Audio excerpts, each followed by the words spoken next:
مصطفیٰ جان رحمت پہ لاکھوں سلام۔ بسم اللہ الرحمن الرحیم۔ السلام علیکم ورحمۃ اللہ وبرکاتہ۔ آج ضیاء القرآن میں ہم سورہ بقرہ کی 17ویں آیت پڑھیں گے، جس میں اللہ تعالیٰ منافقین کی مثال ایک بجھتے ہوئے چراغ سے دیتے ہیں۔ ایمان کا نور جس دل میں ہو وہ اندھیروں میں بھی راستہ پا لیتا ہے، مگر وہ دل دھوکے اور ریا سے بھر جائے وہاں نور بجھ جاتا ہے۔ آیت مبارکہ: مثالهم كمثل الذي استوقد نارا فلما أضاءت ما حوله ذهب الله بنورهم وتركهم في ظلمات لا يبصرون۔ ترجمہ: ان کی مثال اس شخص کی طرح ہے جس نے آگ جلائی، پھر جب اس آگ نے اس کے ارد گرد روشنی پھیلا دی تو اللہ تعالیٰ نے ان کی روشنی چھین لی اور انہیں اندھیروں میں چھوڑ دیا کہ وہ کچھ نہیں دیکھتے۔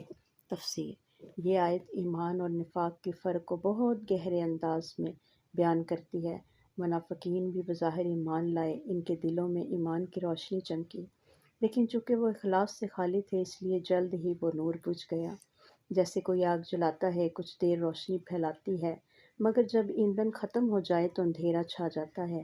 ایمان بھی اس طرح ہے، اگر اس کا ایندھن ذکر، عمل اور اخلاص نہ ہو تو نور بجھ جاتا ہے۔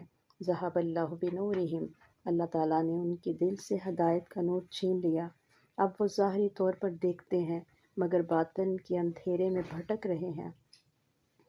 حضرت سفیان ثوری فرماتے ہیں، جب بندہ گناہ پر قائم رہتا ہے تو اس کے دل کا نور آہستہ آہستہ بجھ جاتا ہے، یہاں تک کہ وہ سچ اور جھوٹ میں فرق کرنا بھی کھو دیتا ہے۔ ایمان کو زندہ رکھنے کے لیے اخلاص، ذکر اور نیکی کا ایندھن ضروری ہے۔ دل کی روشنی گناہوں سے بجھتی ہے، توبہ سے دوبارہ جل اٹھتی ہے۔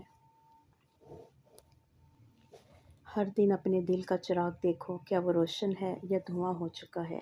دعا ہے رب کریم سے: اے اللہ، ہمارے دلوں میں ایمان کا چراغ ہمیشہ روشن رکھ، اس نور کو نفاق، ریا اور غفلت سے بجھنے نہ دینا۔